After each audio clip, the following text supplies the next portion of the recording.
I want to offer you some curiosity on how we can move from work mindset to home mindset and create a routine that offers you some capacity to step through the threshold of that transition with a bit more ease. This can be used actually for any transitions that you're going through where you're stepping out of one thing and into another with a bit more intentionality. So come on in, and I can't wait to share it with you.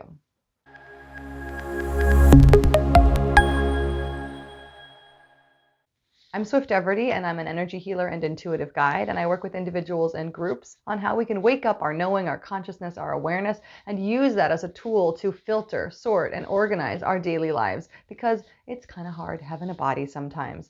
I use she, her pronouns, and I live on occupied Abenaki and Pennacook land in what is now called Southern Vermont in the United States. So I'm really excited to offer you this tool today. If you've watched other of my videos or this is your first one and you want to make sure you catch more, please do like, subscribe, click the bell, all the things to make sure you get notifications on when my videos are uploaded. So today I'm wanting to offer this piece on how do we step through these thresholds, specifically from work to home, where we often show up at home and we're not quite there. We're distracted. We're thinking about the day that just happened or the day that's happening tomorrow. And we do this with so many things. This isn't just work to home. We do this when we step into a social environment or we step into a more intentional one-on-one connection, whether it's through Zoom or in person. We have these moments of transitioning, and I want to offer this toolbox on how you can do that with more integrity, more intentionality. So these are 4 steps. You can use any of them as a standalone, or you can go through all 4 of them. And these are amazing to really be curious about what you're shedding, what you're letting go of, and really conscious of what you're bringing in and who and what you're stepping into. So let's start. So the first thing I want to do is something that we talk about, I think many people talk about over and over again, is taking 3 breaths. Seems simple, but it really does help. And I'm sure there have been moments where you've taken a deep breath and recognized that it does help. So, and I know I don't do it enough. So taking 3 deep breaths. If you want, while you're taking a deep breath in, you can think about what you're wanting to pull in. And when you're exhaling, thinking and just imagining that you're sloughing off all that you're letting go of. So taking 3 deep breaths is the first step. If you want to do it now, you can. I'm inviting you if you'd like. And another one. Step 2 is to do this little reset that comes from neural organizational technique, which has a chiropractic background. If you're interested in more, please drop in the comments or just reach out to me, and I would love to let you know more. So you start by, I don't think you can see my thighs, but giving your thighs a solid slap on the upper thighs. And then you come to your chest. You've got your collarbone here, and there's 2 little divots on either side of your sternum. These are called your brain buttons, or your K27s. These are meridian points, and they just connect with your body, waking up your brain and your body connection. So tapping there a little bit or rubbing, you might find that they're a little sensitive. Whew. And the last point in this 3-point little series is a little bit back from center on the top of your head, giving a little tap there. That's called governing vessel 20, and it is also a way of just finding a connection to the whole system and choosing that connection. So by slapping and tapping, you're coming into your body, into your form, and saying, oh, right, I want to step into this with intentionality. I'm choosing this transition. I'm choosing this moment, this threshold. You can do this anytime you're needing a little boost and a little more connection with your body, your knowing, your consciousness, to just snap yourself into it. I've been saying that, snapping yourself into it versus snapping out of it. So, oh, let me snap myself into it. So the second part is the third part is a little bit sort of divided into the third and the fourth parts of these tips. So to be really, really conscious and bring some physicality to what you are pulling in, and really, really conscious in physicality of what you are letting go of. I would start with what you're letting go of, actually. So you can do that a number of ways, and you could do that through saying it, like, or writing it down, like I'm going to leave work at home, or even just working on your to-do list, or the physical things of closing your laptop, closing all the programs you're on, leaving a space and shutting a door. There's some other physical things that you can do with your body to do that same release.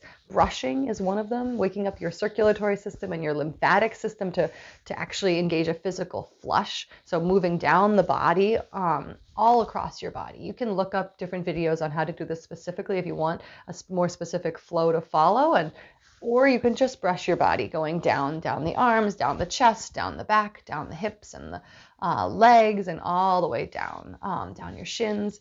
It's called brushing. It can be an amazing way to just sort of wake up your nervous system and command a physical flush. You can also almost do a little mini detox from your day and drink a glass of lemon water. Lemon is known to be really a potent detoxer, or smelling lemon if you have some essential oil, or even a lemon itself or a lemon peel, just giving yourself a little bit of that push.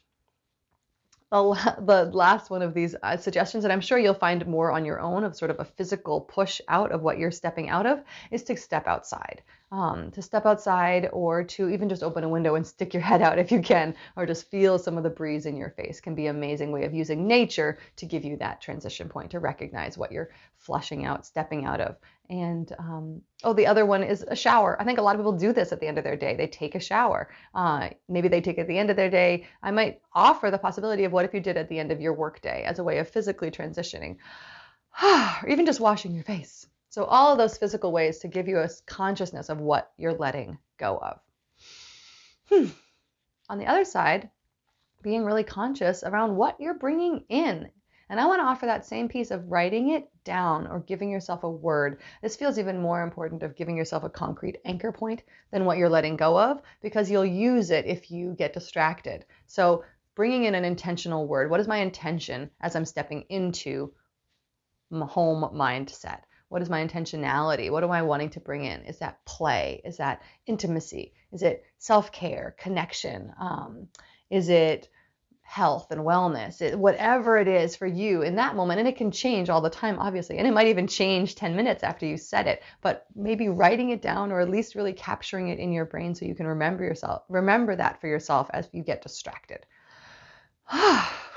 I love that one. Like setting these little mini intentions, and it feels a little bit out there of like, what, I'm setting an intention for the next 2 hours before I go to sleep. But it can be really helpful, especially if you're a person that gets distracted or kind of goes flat when we're not, and doesn't show up in the space that they want to be in, the mindset they want to be in, whether that's with yourself, your family, your partner, whatever it is. So having that word to anchor you, or words to anchor you, can be really helpful. Before we end, I want to give you this opportunity of that you want to anchor that in your body. So saying that word and giving yourself a memory or a sensation of what it feels like, whether that's just an image, closing your eyes, bringing your attention to your body, maybe putting your hand on your chest or your abdomen, and saying the word or the intention that you are stepping into, and seeing where in your body are you drawn to. When I say play, I feel it kind of rippling up my neck and up the back of my head. If I say empathy and compassion, I feel that coming across my shoulders. If I say love, for me, it is my heart space, my chest, that I can feel sort of opening and connecting. And whatever it is in your body, giving yourself a physical sensation or a physical place to anchor that, as well as the word, can be amazing as you're stepping into the choosing of what you're spending the rest of your day doing. I want to really reiterate that this can be used for any of those moments of transition, any of those times where you're stepping from one sort of interaction to another interaction, or if it's one space with yourself to a different intentional space with yourself. It's stunning to step into this with clarity. So we're not just going through the motions of the day, and we just at the end are kind of like, what did we do? Who, like, huh? And we can remember and go back a bit like, oh yeah, I did that piece and that felt like this, and I did this piece and that felt like this. So bringing some more intentionality and more clarity to these moments is so potent, and gives us the capacity to show up with even more of ourselves in present time. So if you like this video, please do like, subscribe, click the bell, and make sure you catch our next ones. If you are interested in more from me, there is a free mini course down in the description that I'd love to share with you. It's 5 days. It's all about how we use questions to wake up our awareness and our knowing. And I'd love for you to check that out if you're interested. There's also the opportunity, if you're just interested in more about what I do with individuals or groups, or want to share more about yourself, I'd love to connect one-on-one, and you can book a free discovery call. I'd love to schedule that with you and find some time to get to know you and for you to get to know me better. So it's been great. I hope you find these tips helpful, and I can't wait to see you in the next video. Thanks so much. Bye.